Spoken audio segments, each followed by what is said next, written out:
사회복지사 2급 절대 따지 마세요 라고 말했던 영상이 있었죠. 저 영상을 보시고도 사회복지사로서 취업을 해봐야겠다, 이 분야로서의 관심이 있다 라고 생각하시는 분들이라면 이제 절대로 놓치면 안 되는 영상을 제가 준비해 왔습니다. 지금까지 사회복지사 2급 자격증 가격만 주구장창 검색하고 계셨나요? 과목당 얼마인지 비교하고 계셨다면 이 영상 놓치시면 절대로 안 됩니다. 이걸 모르신다면 시간, 돈 모두 손해를 보실 수밖에 없고 하지 않아도 될 시행착오를 겪게 되면서 결국에는 포기하게 되는 길로 이어지게 됩니다. 실제로 가장 많은 분들이 실수하는 내용들을 아주 알짜배기로 담아왔으니까요, 끝까지 보시면 적어도 내가 몰라서 당하는 일은 절대 없을 거라고 제가 장담합니다. 자, 바로 시작해 보시죠. 주의사항 첫 번째는 바로 교육원 선택입니다. 이때 가장 주의하셔야 되는 게 바로 비용이죠. 한국인 특 가격 비교는 무조건 필수죠. 괜히 나보다 싸게 들은 사람이 있다 그러면 막 배가 아프고 그죠? 하지만 살면서 우리 모두 이런 이야기를 한 번씩은 들어보셨을 겁니다. 저렴한 것엔 저렴한 이유가 있다. 똑같긴 한데 뭔가 다른 퀄리티의 상품들이 쏟아져 나오는 시대입니다. 우스갯소리로 연예인을 닮긴 닮았는데 약간 다르게 생겼다라고 하면 억울하게 생긴 땡땡, 아니면 보급형 땡땡, 아니면 테무에서 잘못 사온 땡땡, 이런 식으로도 부르기도 하고요.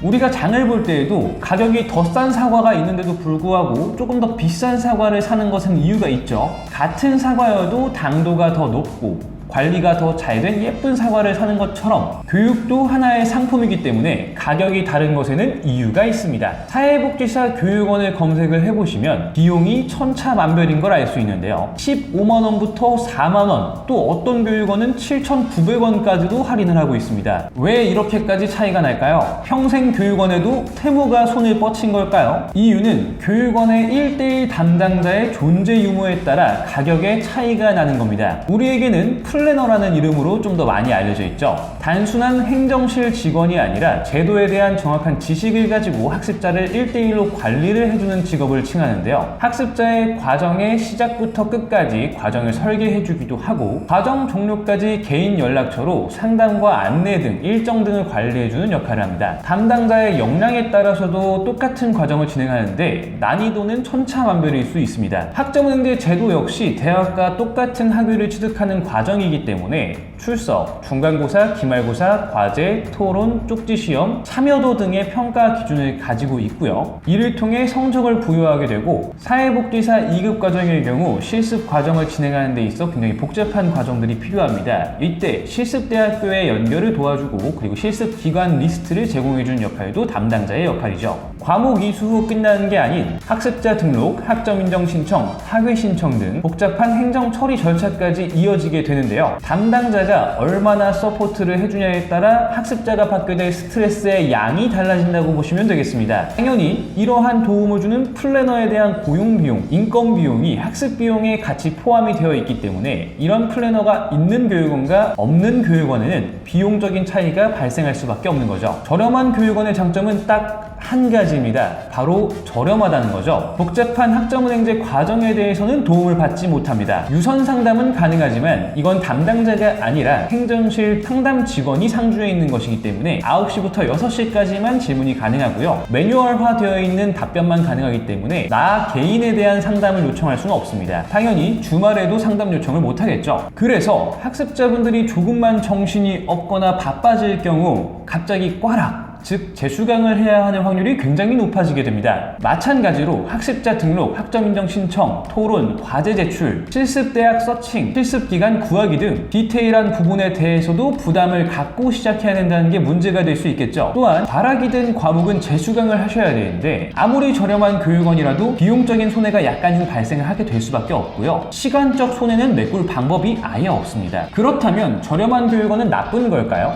아니요. 그렇지 않습니다. 학습자가 이미 학정은행제 제도에 대한 지식이 충분한 상황이거나 이미 학정은행제를 해봤던 학습자의 경우, 혹은 시간적 여유가 충분하기 때문에 내 과정에 대해서 충분히 들여다보고 공부를 할 수 있는 분들이라면 오히려 저렴하다는 메리트 하나가 굉장히 큰 조건이 될 수 있겠습니다. 하지만 평소에 시간이 부족하시거나 복잡한 행정 처리 절차, 실습, 레포트, 시험 등의 시간을 투자하기 어렵거나 스트레스 받기 싫으신 분들이라면 플래너가 있는 교육원에서 진행하시는 걸 추천드리고요. 요즘은 유튜브가 많이 정보를 공유해주고 있는 시대이기 때문에 혼자서도 할 수 있는 과정들이 굉장히 많죠. 예를 들어서 이사를 갈 때 에어컨 분해 조립을 하는 것도 제조사마다 할 수 있는 방법들이 전부 상세하게 가이드가 되어 있기 때문에 혼자서도 충분히 할 수 있습니다. 하지만 우린 가능하면 돈을 주고 이 과정들을 전문가에게 맡기죠. 마찬가지로 플래너가 있는 교육원은 금액적인 부분에서 메리트가 적다는 건 맞지만 그만큼 확실하게 1:1 관리를 확실하게 받으면서 편하게 진행할 수 있는 메리트가 있다는 거죠. 두 번째 주의사항은 바로 정확한 학습 설계가 되는지입니다. 혼자서 진행하시는 분들이나 경력이 없는 담당자와 함께 진행하시는 분들의 경우 학습 설계 과정에서 문제가 생기는 경우가 너무나 많습니다. 간단한 예를 한번 들어보자면 사회복지사 2급 자격증의 경우 2020년에 법이 개정이 되면서 새로운 과목들이 추가가 되었는데요. 여기에서 2020년 이전에 기존 과목들을 이수하셨다면 기존법 대상자로 보호를 받을 수 있다는 건 아마 많은 분들이 알고 계셨을 겁니다. 그런데 2010년부터 2019년 사이에 이수한 과목의 경우에는 한 과목당 3학점 이상으로 인정을 받아야만 기존법 대상자라는 건 모르는 분들이 굉장히 많습니다. 예를 들어 2009년도에 2학점짜리 사회복지학 개론을 이수하신 분은 기존법 대상자가 맞지만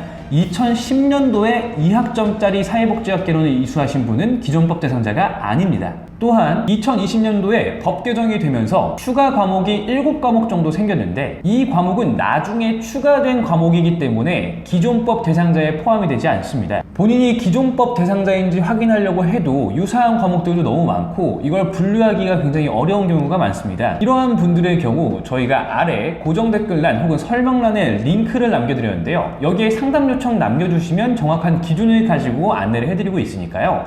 여기로 문의를 남겨주시면 되겠습니다. 상담은 무료고요. 세 번째, 바로 실습입니다. 사회복지사 2급 과정의 가장 꽃은 사실 사회복지 실습인데요. 이 실습 과정의 주의사항은 크게 3가지로 정리를 한번 해보도록 하겠습니다. 첫 번째는 선이수 과목 조건입니다. 사회복지사 실습 과목은 첫 번째 학기에 진행을 하실 수가 없는데요. 실습에는 선이수 과목이라는 조건이 붙어있기 때문에 필수 과목 4과목, 선택 과목 2과목을 이수를 한 다음에 실습을 진행하실 수 있습니다. 실습의 경우 거주지 근처 오프라인 평생교육원이나 대학교 시간제 학습자 등록을 통해서 수강을 하실 수가 있고요. 오프라인 교육기관의 특성상 모집기간이 정해져 있기 때문에 이걸 모르고 시작하실 경우 실습을 진행을 못해서 자격증 취득 기간이 반년 정도 늦어질 수 있습니다. 따라서 첫 번째 학기에는 무조건 실습 선이수 과목을 포함한 과정을 진행을 해주셔야 나머지 기간에 맞춰서 실습을 들어가실 수 있다는 겁니다. 주의사항 두 번째는요. 실습을 할 수 있는 기간은 정해져 있다는 겁니다. 앞서 말씀드린 대로 오프라인 교육기관의 특성상 학기 모집 기간이 정해져 있는데요. 서울을 제외한 지역은 3월과 9월 딱 2번만 모집을 합니다. 따라서 실습을 진행할 수 있는 실습 기간을 구했다고 하더라도 실습 시기를 미리 정해놓지 않았다면 실습 과목이 열릴 때까지 무작정 기다려야만 한다는 겁니다. 혼자서 진행하시는 분들이라면 이런 것들을 학기 이수 제한 학점에 걸리지 않게끔 하면서 설계를 해야 되고요. 담당자가 있는 분들이라면 미리 내가 어떤 시기에 실습을 할 것인지 담당자에게 반드시 고지를 해두시는 게 안전합니다. 그리고 혼자서 진행하시는 학습자 분들이라면 오프라인 평생교육기관이나 대학교의 시간제 학습자로 수강 신청하는 기간, 원서 접수 기간은 전부 개각기 다르기 때문에 이런 부분들도 미리 잘 찾아서 준비를 해주셔야 하고요. 세 번째 주의사항은 실습대학교의 출석 횟수를 잘 보셔야 한다는 겁니다. 세미나 수업의 경우 기존법 대상자라면 따로 들어가지 않지만 개정법 이후 대상자분들은 30시간 이상의 세미나 수업을 들어주셔야 하는데요. 이 30시간의 세미나 수업을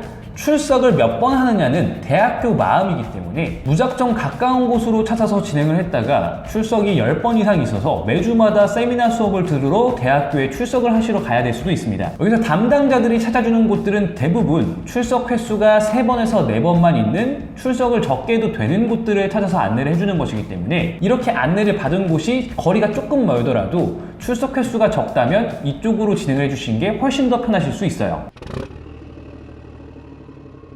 자, 오늘은 이렇게 사회복지사 2급 자격증을 취득하면서 생길 수 있는 주의사항들에 대해서 한번 쫙 정리를 해봤는데요. 내용에 대해서 이해가 안 되거나 도움을 받아보고 싶다라고 생각하시는 분들이라면 아래 고정 댓글란과 설명란에 있는 상담 요청 링크를 통해서 상담 요청을 남겨주시면 경력 5년차 이상의 학습 설계사가 상담을 무료로 도와드리고 있으니까요. 편하게 문의 남겨주시면 될 것 같습니다. 그럼 다음에는 사회복지사 2급 자격증을 가지고 취업률을 12,000% 올리는 방법에 대해서 알아보도록 하는 시간을 가져보도록 하겠습니다. 그럼 다음에 또 만나요. 안녕!